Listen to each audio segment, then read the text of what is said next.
by 3 women. Always wanted to say that. I've always wanted to say that. Although I'm a bit worried about Felicity. She didn't laugh or made a joke. I got a little reaction from Vic, but I didn't get anything from you, Felicity. And JP's with me. So Felicity, JP and Victoria preparing to row across the Pacific Ocean. How ridiculous is that? They join me now to tell me more. JP, I'm going to start with you because you're in front of me. And I've already fallen out with you by asking you how old you are. How are you?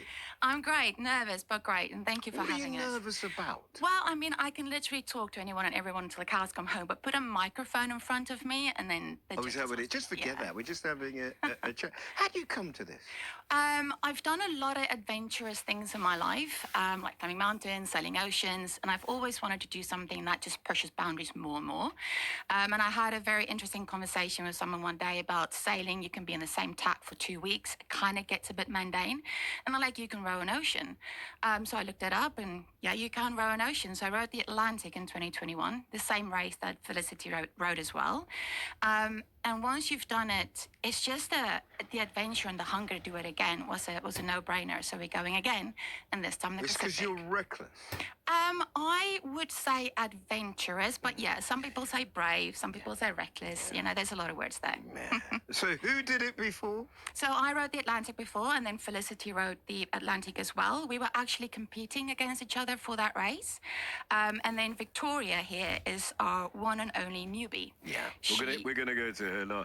She's smiling in a different way to the way that you're smiling. Yeah. You at least have a knowledge of what's to I come. do, yes, indeed. Felicity, how are you?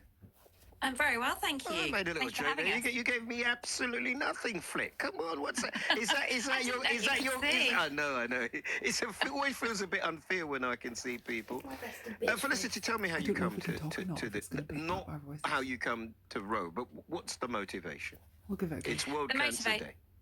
Yeah, for World Cancer Day and for this row in particular, the motivation is very much about giving back to a cause which, you know, really and truly has saved my life. So I was diagnosed with stage 3 bowel cancer just a few weeks after completing the Atlantic row.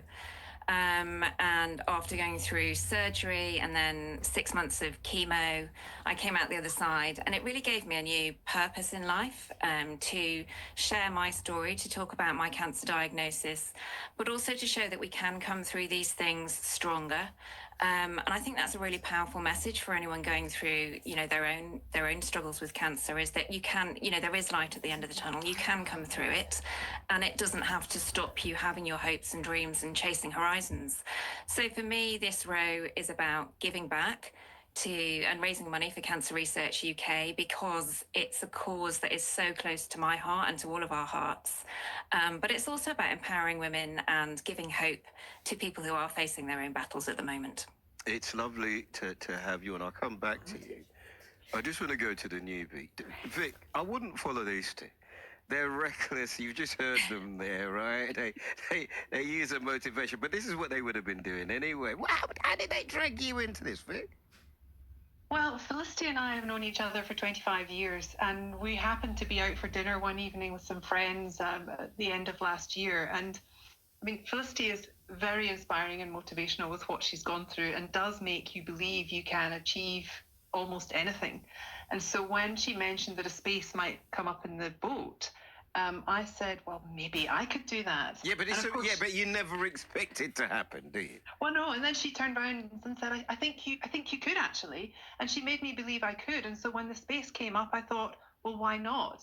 It fitted in perfectly in the timing with where I am with work.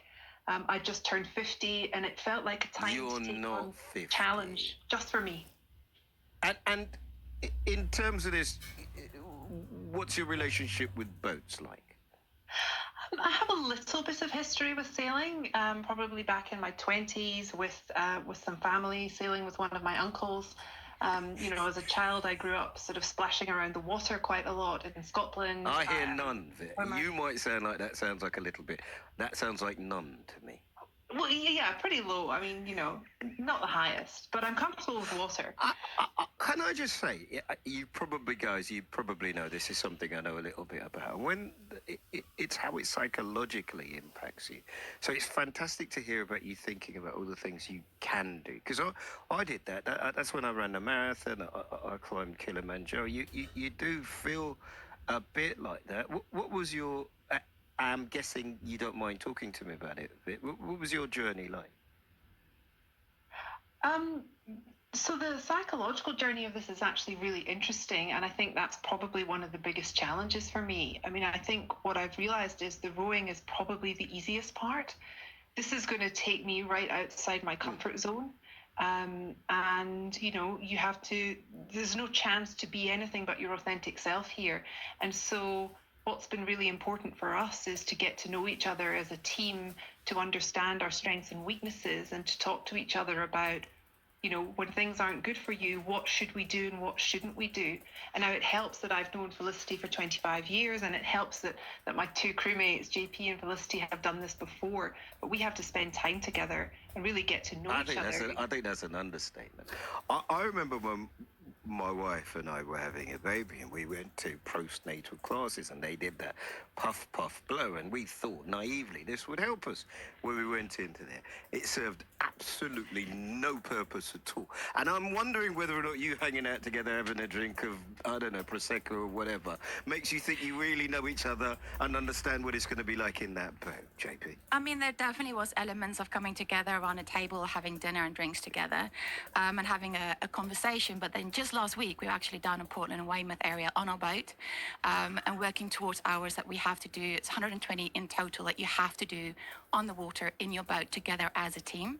And we buckled down. There were 2 named storms as well during this period. So in between the silences between the storms, we managed to clock 95 hours together. So in that, you row, you eat, you don't sleep. Not really. Heads were in buckets a few times as well. But we got to know each other quite well. I mean, I'm looking at Victoria specifically here, and she's laughing. She went on a journey. She went on a journey, but she never gave up. Whenever she started feeling squeezy, she was like, just get me on the oars. And I'm like, this is going to be great. Her escape from being uncomfortable is to sit on the oars and row, and that's exactly what we want. What did you learn about yourself? I mean, tell me a little bit about your journey, because you do, when you get it right, when you get on the positive side of cancer, you do start thinking about all the things you can do as opposed to the things you can't do, don't you? Absolutely. So I've had skin cancer twice, and I was lucky enough just to identify it quite early enough and have it surgically removed. But it makes you realize there is a big world out there. There's so many things that we don't see, we don't get to experience unless you make an actual effort to go and achieve those things. So for me, it definitely gave me a positive outlook in life. My mom and my dad backed me all the time. They would always ask me, what's your next adventure? And it really just helps you think about, you know, there's so many beautiful things to see in this world, and if you don't go out and chase it, you're just not going to see it. So you have to make the effort. And then by surrounding yourself with amazing people like Victoria and Felicity, you just experience these things together, and you can come back and actually have a conversation about it, which is just so much more powerful. Felicity, I feel like I've caught you in a moment where you're all incredibly complimentary about each other, uplifting the sisterhood and all of that. But I'd like to catch you in a moment. Did you see what she did? She takes all the time. She wants to do her nails on a boat, whatever it might be. They're going to be tough moments. How do you prepare for the tough moments, Felicity?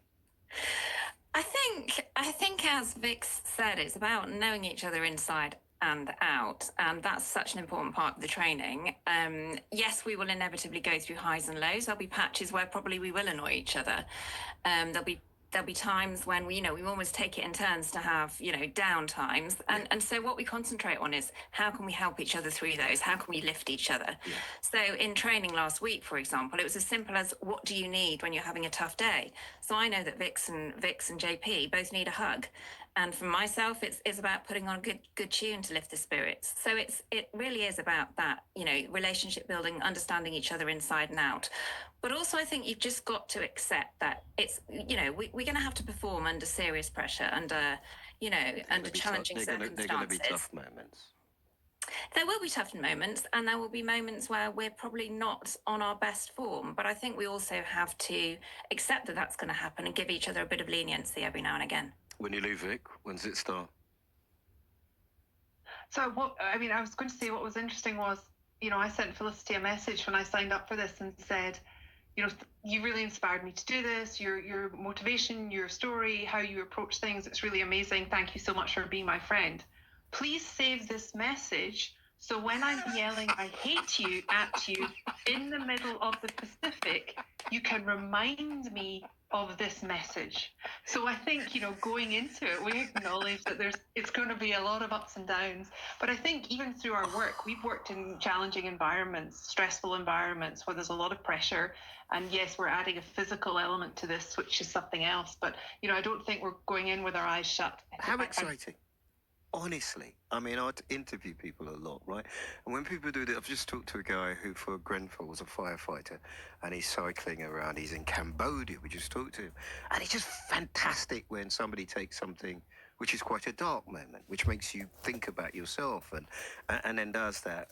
And the money's going to Cancer Research UK, absolutely, yes. And just on that, there definitely were some dark moments on that boat. You do question your purpose in life, but it's what you do with it and how you turn it around. But we, as a team, are getting sponsorship in for Cancer Research UK. Have you given yourselves a name? We are Row for Life. Row for Life. And if you search for Row for Life Pacific, you will find us on LinkedIn, on Instagram. When do you go? Website. Let's do some of those details now. So when do you go? race start is the 6th of June this year. So you're training up until then? Correct. Well, so we are training now, do our hours, and the boat will be shipped in the end of March because the race starts in Monterey, California. So the boat has to go there. So you're not trying to win it, are you? Just Felicity, we're just trying to do it, aren't we? We're trying to win this thing. I remember when I ran the marathon and my 4-year-old said to me at the time, "Did you win, Daddy?" I was like, no, that isn't the purpose. You're trying to win this thing. Well, look, it's a race, and we want to do the best that we possibly can. We're 3 ambitious women, and so who knows what might happen. But it's a race of different sized crews, and it's very weather dependent. But we're going to give it absolutely everything we have, both through training and in the race itself. Right, I'll tell you what, we'll make a deal. The 5th of June is my birthday. When do you guys leave? We leave the UK around the 26th of May. Right. So let's do something just before you leave, if that's all right. And let's have a little chat.